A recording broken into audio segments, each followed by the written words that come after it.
Hello जी प्यारे प्यारे दोस्तों, कैसे हो आप सब। चलिए दोस्तों, आज हम ये वन पीस फ्रॉक के साथ जो प्यारी सी जैकेट पहनी है गुड़िया ने, इसको बनाते हैं। यानी कि फुल ट्यूटोरियल रहेगा। और इसकी जो मैंने बटन पैकेट बनाई है फ्रंट में फ्रॉक के ऊपर, उस पर मैंने लेस से बड़ी प्यारी सी डिजाइन की है जो कि बहुत सुंदर लग रही है। तो चलिए दोस्तों, इस फ्रॉक की कटिंग और स्टिचिंग एंड जैकेट की कटिंग और स्टिचिंग एक साथ करते हैं। तो चलिए स्टार्ट करेंगे फ्रेंड्स।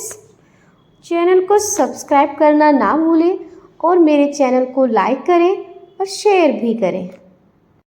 सबसे पहले वन पीस अम्ब्रेला फ्रॉक की कटिंग करते हैं जो कि 2 ईयर बेबी के लिए है। दोस्तों, एक अम्ब्रेला कट होती है, ऊपर का पार्ट अलग होता है और नीचे वाला पार्ट अलग होता है और एक वन पीस में होती है। तो हम आज वन पीस वाली अम्ब्रेला फ्रॉक की कटिंग करेंगे दोस्तों। तो आइए शुरू करते हैं बहुत ही आसान तरीके से। सो हे गाइस, सबसे पहले मैंने कपड़े को डबल फोल्ड करके ऐसे फैला लिया है। कपड़ा मेरा 1.25 मीटर है दोस्तों।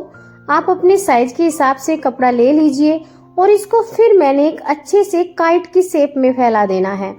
इस तरह से अच्छे से फैला लीजिए दोस्तों। इसके बाद दोस्तों मैंने लगाना है अपना तीरा।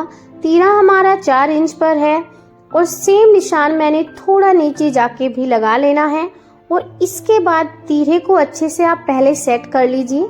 थोड़ा जहां पर सीधा निशान बैठे वहीं पर तीरे का निशान लगाने के बाद आप आर्म होल ले लीजिए। आर्म होल भी मैंने 4 इंच पर लगा लिया है और इस तरह से दोनों लाइन ड्रॉ कर लेने के बाद दोस्तों मैंने लगाना है चेस्ट का निशान। तो चेस्ट हमारी 6.5 इंच पर है। इसके बाद मैंने कमर की लेंथ लेनी है। तो कमर की लेंथ 9 इंच पर है और अभी मैंने कमर की विड्थ ले लेनी है। तो कमर की विड्थ 5.5 इंच पर है। और दोनों निशानों को आपस में मिलाने के बाद दोस्तों मैंने इसमें मार्जिन ले लेना है। और दोस्तों हम अम्ब्रेला फ्रॉक में हिप नहीं लेते हैं क्योंकि इसमें हिप की नीड नहीं होती है। और इस तरह से लास्ट में कोने पर कमर वाले निशान को आपस में मिला देना है। इस तरह से अच्छे से गोलाई दे दीजिए फ्रेंड्स। अभी मैंने लेनी है मेरी लेंथ को हम जहाँ से तीरा लगाया वहां से नाप लेंगे और फिर ऊपर से कोने से एक बार लेंथ को नापेंगे और सभी निशान उसके हिसाब से लगा लेंगे। तो दोस्तों 29 इंच पर हमारी लेंथ कवर हुई थी टोटल। तो इस तरह से थोड़ा थोड़ा गैप देके 29 इंच पर सभी निशानों को ऐसे हम लगाते जाएंगे। और सभी निशानों को लगा लेने के बाद दोस्तों मैंने अपनी फ्रॉक में लगानी है आर्म होल की गोलाई। तो इस तरह से मैंने इसमें आर्म होल की गोलाई दे देनी है। साथ में इसकी कटिंग कर दी है। और कटिंग करने के बाद दोस्तों वन पीस अम्ब्रेला फ्रॉक की लुक कुछ ऐसी होती है। काफी सारा घेर बन के आया है दोस्तों। साथ में मैंने कर लेनी है स्लीव्स की कटिंग। स्लीव्स की लेंथ मैंने रखी है 12 इंच। कुछ इस तरह से लेंथ का निशान लगाने के बाद दोस्तों इस लाइन को भी सीधा ड्रॉ कर लेना है और 2 इंच पर डाउन करके एक निशान लगा लिया है और साथ में आर्म होल की गोलाई ले ली है। और इस तरह से गोलाई को मिला करके इसकी मोहरी पर 3.5 इंच पर एक निशान लगा लिया है और साथ में मैंने मार्जिन भी ले लिया। और अभी मैंने स्लीव्स की भी कटिंग कर देनी है कुछ इस तरह से दोस्तों। स्लीव्स की कटिंग कर लेने के बाद नीचे से जो हमारा एक्स्ट्रा कपड़ा है उसको कट कर देना है कुछ इस तरह से एक बराबर। और साथ में मैंने इसमें कट्स भी लगा देने हैं। अभी मैं इसकी स्टिच करूंगी। तो आइए दोस्तों शुरू करते हैं। सबसे पहले दोस्तों मैंने बैक और फ्रंट नेक को आयरन की मदद से कपड़े के ऊपर पेस्ट कर लेना है क्योंकि मैंने पेपर फ्यूजिंग के ऊपर नेक कट किए हैं। आप अपने हिसाब से बुकरम के ऊपर भी कटिंग कर सकते हैं। नेक की कटिंग कैसे करते हैं दोस्तों उसका लिंक मैंने डिस्क्रिप्शन बॉक्स में डाल देना है। और परफेक्ट तरीके से नेक को अटैच कैसे करते हैं उसका लिंक भी मैंने डिस्क्रिप्शन बॉक्स में डाल देना है दोस्तों। तो मैंने फ्रंट नेक को कुछ इस तरह से अटैच कर लिया है दोस्तों। कैनवास यानी कि पेपर फ्यूजिंग के ऊपर हम सिलाई को ऊपर लेके लगाते हैं और बुकरम पर हम उसकी साइड में लेके चलते हैं। तो अभी दोस्तों मैंने छोटे छोटे कट्स को लगाकर नेक को कुछ ऐसे फोल्ड करने के बाद इसके किनारे पर भी एक सिलाई लगा देनी है। इससे भी हमारी नेक में काफी फिनिशिंग आती है फ्रेंड्स। तो इस तरह से मैंने ये अपनी नेक की सिलाई कंप्लीट कर लेनी है। और अभी मैंने इसको फोल्ड कर देना है फ्रेंड्स। फोल्ड करने के बाद हमारी नेक कुछ इस तरह से दिखेगी। इसके बाद दोस्तों मैंने अपने बैक नेक को भी सेम तरीके से अटैच कर लेना है और मैंने इसमें बैक में बटन लगाने के लिए इलास्टिक लगाई है। तो इस तरह से 1 इंच पर इलास्टिक को कट किया है और इसके कोने में ऐसे मैंने इलास्टिक को रख के स्टिच कर दी है। तो इस तरह से दोस्तों आप अपनी मर्जी से क्लिप बनाकर भी लगा सकते हो। मैंने इसमें इलास्टिक लगाई है, बच्चे के लिए इलास्टिक काफी अच्छी होती है। अभी मैंने बैक नेक को भी पलट लेना है और दोनों नेक को एक साथ अटैच कर देना है। बैक और फ्रंट नेक को बेस्ट तरीके से अटैच कैसे करते हैं उसका लिंक मैंने डिस्क्रिप्शन बॉक्स में डाल देना है। और इसके बाद दोस्तों मैंने फ्रंट नेक पे बनानी है बटन प्लेकेट। तो 4 इंच पर मैंने कट करने के बाद एक छोटा सा कट नीचे भी लगा दिया है दोस्तों। इसके बाद मैंने ये 2.25 इंच चौड़ी पट्टी लेके उसके ऊपर मैंने जो प्लेकेट के लिए कट किया था उस कपड़े को रख के यहाँ पर भी एक सीधी सिलाई कर देनी है। प्लेकेट को हम कई तरीके से लगा सकते हैं दोस्तों। तो मैंने इसमें सीधी पट्टी को कट करके ही अटैच कर लेना है और छोटा सा कट मैंने जो नीचे लगाया था यहाँ से अच्छे से आप कपड़े को सेट कर लीजिए ताकि आपकी प्लेकेट में पिंच ना आए।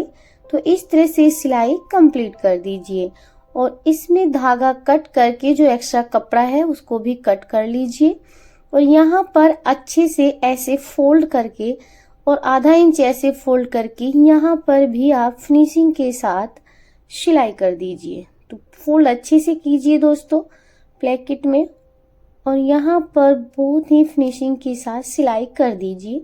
इसकी सिलाई किनारे पर ही रखें और दूसरी साइड से भी सेम तरीके से फोल्ड करके सिलाई को कंप्लीट कर लीजिए कुछ इस तरह से फ्रेंड्स। इसको भी मैंने अच्छे से कंप्लीट कर लेना है। इसके बाद दोस्तों प्लेकेट को अच्छे से सेट कर लीजिए और नीचे की साइड में ऐसे ट्रायंगल शेप बना के उसकी भी स्टिच कर दीजिए और साथ में एक्स्ट्रा धागे को कट करने के बाद मैंने इसके ऊपर एक प्यारी सी लेस अटैच कर लेनी है जो कि जिगजैग में है, वाइट कॉटन लेस है। तो इस तरह से मैंने इस लेस को अटैच कर लिया है नेक के ऊपर। दूसरी साइड भी सेम प्रोसेस में लेस को अटैच कर लेना है और ये वाली सिलाई कंप्लीट करने के बाद दोस्तों मैंने इसके ऊपर प्लेकेट वाली साइड पर भी लेस लगानी है जो कि मेरी फ्रॉक को बहुत ही प्यारा सा लुक देने वाली है। तो इस तरह से दोस्तों प्लेकेट के पास जो सिलाई है उसके किनारे किनारे पर मैंने इस तरह से इस लेस को अटैच कर देना है। छोटा सा एक बॉक्स बना देना है। तो इस तरह से फ्रेंड्स ये वाली सिलाई भी कंप्लीट कर देनी है और सेम लेस मैंने आधा इंच के गैप पर प्लेकेट को सेट करके एक बार और लगा लेनी है ताकि मेरी जो नेक की डिजाइन है बहुत ही सुंदर बन के आए। तो इस तरह से दोस्तों मैंने ये प्लेकेट के ऊपर नेक डिजाइन भी बना दिया है जो कि बहुत ही सुंदर भी लगेगा और साथ में मैंने इसमें वाइट बटन भी लगा देना है, वो मैं आपको फाइनल लुक में दिखाऊंगी। देखिए दोस्तों कितना प्यारा सा प्लेकेट डिजाइन बनके रेडी हो गया है। और इसके बाद दोस्तों मैंने अपने एक्स्ट्रा धागे को कट करने के बाद स्लीव्स की मोरी फोल्ड कर लेनी है। तो मोरी फोल्ड करने के लिए मैंने 1 इंच पर एक कट लगा के ऐसी मोरी को फोल्ड कर लेना है। दोस्तों स्लीव्स को हम पहले ही अटैच कर लेते हैं बच्चे के कपड़े में क्योंकि एक बेस्ट तरीका होता है। हम अगर लेडीज कपड़े बनाते हैं तो उसमें स्लीव्स को फिटिंग के बाद ही अटैच करते हैं, लेकिन बच्चे के कपड़े में साथ ही अटैच कर लेते हैं। ये भी एक बहुत अच्छा तरीका होता है। तो इस तरह से मैंने अपना स्लीव्स को आर्म होल के साथ अटैच कर लेना है। तो स्लीव्स के सेंटर में कट लगा के सेंटर को सिलाई से मिला के इस तरह से ये वाली सिलाई भी कंप्लीट कर लेनी है। इसके बाद दोस्तों मैंने दोनों साइड से स्लीव्स को सेम तरीके से अटैच करने के बाद इसमें जो एक्स्ट्रा कपड़ा है उसको कट कर देना है। और अभी मैंने जो स्लीव्स की मोरी है इसके ऊपर भी मोहरी का निशान लगाना है तो वो 3 इंच पर इस तरह से निशान लगा के जो चेस्ट वाला निशान है उससे मिला करके यहाँ पर भी सिलाई कर देनी है। तो इस तरह से दोस्तों मैंने अपनी फ्रॉक की सिलाई कर देनी है। सेम सिलाई मैंने दूसरी साइड में भी कर देनी है। ये हमारी फिटिंग वाली सिलाई है फ्रेंड्स। इसके बाद दोस्तों मैंने अपनी फ्रॉक में नीचे से आधा इंच पर फोल्ड करना है। आपकी अपनी मर्जी है फ्रेंड्स, आप इसमें पीको भी करा सकते हैं, नहीं तो आप मशीन की मदद से भी इसे बारीक सा फोल्ड कर सकते हैं। तो इस तरह से मैंने इसको फोल्ड कर लेना है दोस्तों। ये भी सिलाई मैंने कंप्लीट कर देनी है। इसके बाद दोस्तों मेरी फ्रॉक बनके रेडी हो गई है, जो कि बहुत प्यारी भी लग रही है और जिसे पहन के मेरी बेटी बहुत खुश भी है। फ्रॉक कंप्लीट करने के बाद चलिए दोस्तों इस वाली प्यारी सी जैकेट की कटिंग और स्टिचिंग करते हैं। तो सबसे पहले हम इसकी कटिंग करेंगे स्टार्ट। तो हे गाइस, सबसे पहले मैंने ब्राउन पेपर लिया है। इसको मैंने डबल फोल्ड करके कुछ ऐसे रख लिया है। मैंने ब्राउन पेपर के ऊपर ही कटिंग करनी है क्योंकि कोई प्रॉब्लम ना आए। दोस्तों आप अपने हिसाब से अखबार या ब्राउन पेपर ले सकते हैं और फिर बाद में मेन फैब्रिक के ऊपर भी इसकी कटिंग कर लेनी है। इसके बाद दोस्तों मैंने वन साइड से 1 इंच पर ऐसे निशान लगा लेने हैं और इसके ऊपर एक लाइन ड्रॉ कर देनी है। ये हमारी बटन प्लेकेट के लिए निशान लगे हैं दोस्तों। और अभी मैंने लेनी है लेंथ हमारी 10.5 इंच है और 4.5 इंच पर मैंने इसका शोल्डर ले लेना है और 4.5 इंच पर ही मैंने अपना आर्म होल भी रखना है। तो इस तरह से यहाँ पर भी एक लाइन ड्रॉ कर देनी है और इस तरह से इस लाइन को सीधा कर देना है। साथ में मैंने इसमें गोलाई देनी है कुछ इस तरह से फ्रेंड्स। और अभी मैंने इसमें फिटिंग लगानी है। तो दोस्तों हम फिटिंग जहाँ पे 1 इंच है उसके बाद ही लगाएंगे और इस तरह से सेम मैंने कमर के लिए भी फिटिंग लगानी है 5 इंच पर और इस वाली लाइन को भी आपस में मिला देना हो और साथ में इसमें मैंने मार्जिन रख लेना है। अभी मैंने इसकी कटिंग कर देनी है और इसके बाद मैंने बैक पार्ट की कटिंग करनी है। तो फ्रंट पार्ट को बैक पार्ट के ऊपर रख लीजिए और जो प्लेकेट वाला एरिया है उसको ऐसे फोल्ड कर लीजिए क्योंकि बैक पार्ट में प्लेकेट नहीं चाहिए होती है। तो इस तरह से फोल्ड करके दोस्तों इसको ऐसे सेट कर लीजिए और ऊपर की साइड यानी कि शोल्डर साइड में 0.25 इंच पर कुछ ऐसे एक निशान लगा दीजिए और यहाँ पर एक लाइन ड्रॉ कर लीजिए कुछ ऐसे। और बाकी निशान सब सेम रहेंगे जैसे हमारे फ्रंट पार्ट के निशान थे और आधा इंच यहाँ पर भी डाउन कर दीजिए। इस तरह से मेरे बैक पार्ट के भी निशान लग के कंप्लीट हो गए हैं। सेम ऐसे ही निशानों को मैंने लगा लेना है और इसकी भी दोस्तों मैंने कटिंग कर देनी है। तो हमारा फ्रंट और बैक दोनों पार्ट कट के रेडी हो गए हैं। इसके बाद दोस्तों मैंने अपनी स्लीव्स की कटिंग करनी है। तो स्लीव्स के लिए मैंने पेपर को डबल फोल्ड कर लिया है और स्लीव्स की जो लेंथ है वो 10.5 इंच पर है। इस तरह से मैंने 2 इंच डाउन करना है और यहाँ पर एक लाइन ड्रॉ कर देनी है। और साथ में दोस्तों मैंने फ्रंट पार्ट से इसकी ऐसे गोलाई को नाप लेना है। तो मेरी गोलाई जो है 5.25 इंच पर है। तो इस तरह तिरछे में मैंने 5.25 इंच पर एक निशान ले लेना है और कुछ इस शेप में मैंने स्लीव्स के लिए गोलाई दे देनी है यानी कि स्लीव्स आर्म होल रेडी कर लेना है। साथ में मैंने लेना है मोहरी मेरी 3 इंच पर है और दोनों निशानों को आपस में मिला देना है कुछ इस तरह से फ्रेंड्स। इसके बाद दोस्तों मैंने इसकी भी कटिंग कर लेनी है। कटिंग करने के बाद मैंने अभी मेन फैब्रिक को लेना है। इसके ऊपर भी मैंने अपनी जैकेट की कटिंग कर लेनी है। तो जैसे मैंने पेपर के ऊपर कटिंग की है सेम ऐसे ही कटिंग मैंने इसके ऊपर कर देनी है। तो इस तरह से दोस्तों मेरे मेन फैब्रिक में जैकेट की कटिंग हो गई है और सेम मैंने स्लीव्स को भी कट कर लेना है। और दोस्तों साथ में मैंने इन सब के लिए लाइनिंग को भी कट करना है। मैंने इसमें नीचे लाइनिंग लगानी है यानी कि अस्तर। तो इस तरह से मैंने लाइनिंग को कट करना है और लाइनिंग को मैंने मेन पार्ट के बराबर ही कट करना है और नीचे से ऐसे फोल्ड करना है। जो मेन फैब्रिक है उसमें मैंने फोल्ड नहीं करना है क्योंकि उसमें डिजाइन बना हुआ है। तो ऐसे मैंने लाइनिंग की कटिंग भी कर लेनी है। तो इस तरह से दोस्तों मेरी जैकेट की कटिंग हो गई है।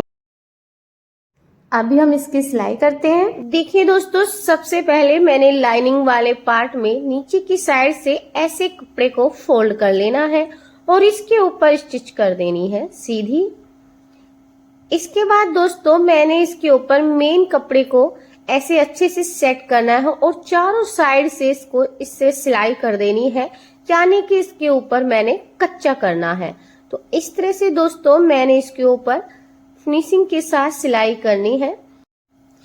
इस तरह से मैंने दोनों पार्ट को रेडी कर लिया है और साथ में दोस्तों मैंने फ्रंट पार्ट को लिया है और इसके सेंटर में से ऐसे मैंने कपड़े को कट कर दिया है, क्योंकि मैंने इसके ऊपर बटन प्लेकेट बनानी है, तो इसलिए मैंने इसको भी कट करने के बाद सीधी सिलाई कर देनी है। अभी मैंने करनी है अपने नेक की कटिंग। तो नेक की कटिंग करने के लिए दोस्तों सबसे पहले कपड़े को ऐसे फैला लीजिए और इसके ऊपर आपने निशान लगाने हैं। तो जो नेक की लेंथ रखूंगी मैं इधर से 3 इंच रखूंगी और ऊपर से 2 इंच, क्योंकि 1 इंच प्लेकेट है तो 2 बाय 2 का बॉक्स बनाना है वैसे तो, पर 1 इंच प्लेकेट छोड़ के ही ये बॉक्स बनाए और इस तरह से मैंने इसकी कटिंग कर देनी है। इसके बाद फ्रेंड्स मैंने इसको बैक पार्ट के ऊपर रख लेना है और इसमें भी आधा इंच पर कुछ इस तरह से मैंने गोलाई देनी है। तो आधा इंच ही लेते हैं बैक पार्ट में और इस तरह मैंने इसकी राउंड में गोलाई दे देनी है और साथ में इसकी भी कटिंग कर लेनी है। और अभी मैंने लेनी है 4 इंच चौड़ी एक पट्टी, जो हम अपनी प्लेकेट के साथ अटैच करेंगे। लेंथ आप अपनी जैकेट के हिसाब से रख लीजिए और चौड़ा इसकी 4 इंच रखिएगा, लेंथ जो हमारी जैकेट की होती है। तो इस तरह से दोस्तों मैंने अभी 1.5 इंच पर एक कट लगाना है, जहां तक मैंने सिलाई करनी है। तो मैंने 1.5 इंच को ऐसे निशान करके यहाँ पर एक कट लगा लिया है और इसकी मैंने सिलाई करनी है। तो पट्टी को सीधी साइड से रख लीजिए और जैकेट वाले कपड़े को आप उल्टी साइड से रख के सीधी सिलाई इस तरह से कर दीजिए और साथ में जो मैंने 1.5 इंच पर कट लगाया था ये सिलाई यहाँ तक लगा दीजिए और सिलाई को पक्का कर लीजिए। इसके बाद धागे को कट करके जो ये एक्स्ट्रा गोलाई में कपड़ा आ रहा है इसको कट कर दीजिए और जहां पर मैंने दोस्तों कट लगाया था वहां पर तिरछे में एक छोटा सा कट लगा दीजिए, ताकि इसको मुझे फोल्ड करने में इजी हो जाए। और इस तरह से इसको फोल्ड कर लीजिए। फोल्ड करने के बाद जैकेट का लुक कुछ इस तरह आएगा। और अभी मैंने जो प्लेकेट में एक पट्टी लगाई थी इसको भी बारीक से ऐसे फोल्ड कर लेना है। तो इसको उल्टी साइड से ऐसे रख के और ऐसे फोल्ड करके इसके ऊपर एक सीधी सिलाई कर देनी है। तो इस तरह से फ्रेंड्स मैंने इसके ऊपर सीधी सिलाई कर दी है। अभी मैंने अपने जो प्लेकेट में ये नीचे वाला पार्ट है इसको भी मैंने ऐसे स्टिच कर लेना है। पहले जो गोलाई है उसके साथ सिलाई कर देनी है, ताकि जो नीचे वाली पट्टी है इधर उधर ना जाए और साथ में नीचे से भी इस पट्टी को ऐसे सेट कर लेना है, ताकि हमारी जो बटन प्लेकेट है वो इधर उधर ना निकले। इसके बाद एक्स्ट्रा धागे को कट कर देना है और दोनों पार्ट्स को मैंने ऐसे ही रेडी कर लिया है दोस्तों। अभी मैंने दोनों पार्ट्स के शोल्डर को अटैच करना है, तो ऐसे सेट कर लीजिए और यहाँ पर एक सिलाई कर दीजिए शोल्डर के लिए आधा इंच पर। इसके बाद दोस्तों मैंने इसमें लगानी है स्लीव्स। तो पहले मैंने स्लीव्स को रेडी करना है। तो स्लीव्स रेडी करने के लिए लाइनिंग वाले पार्ट की मोहरी को ऐसे फोल्ड करके इसके ऊपर भी मेन फैब्रिक को ऐसे फैला के मैंने इसका भी कच्चा कर लेना है। तो दोनों स्लीव्स में मैंने सेम ऐसे ही सिलाई को करना है और फिनिशिंग के साथ दोस्तों अच्छे से सेट करके ये सिलाई कंप्लीट कर लीजिए।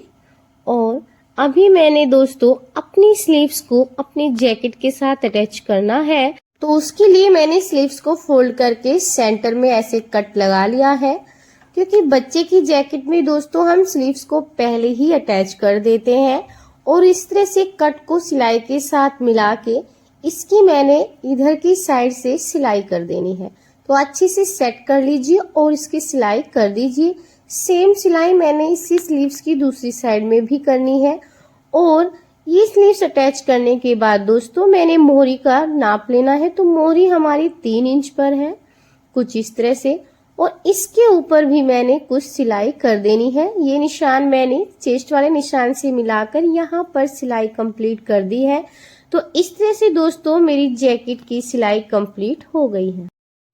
इसके बाद फ्रेंड्स मैंने अपनी जैकेट में कॉलर लगानी है, तो उसके लिए मैंने जैकेट को ऐसे डबल फोल्ड करके इसकी जो कॉलर की लेंथ है वो नाप लेनी है। तो इस तरह से हम नाप लेते हैं डबल में। तो डबल में 5 इंच पर मेरी जैकेट है, तो उसका टोटल 10 इंच होगा और 1 इंच मैंने एक्स्ट्रा लेना है। तो 11 इंच पर एक पट्टी ली है और 4 इंच इसकी चौड़ाई रखी है।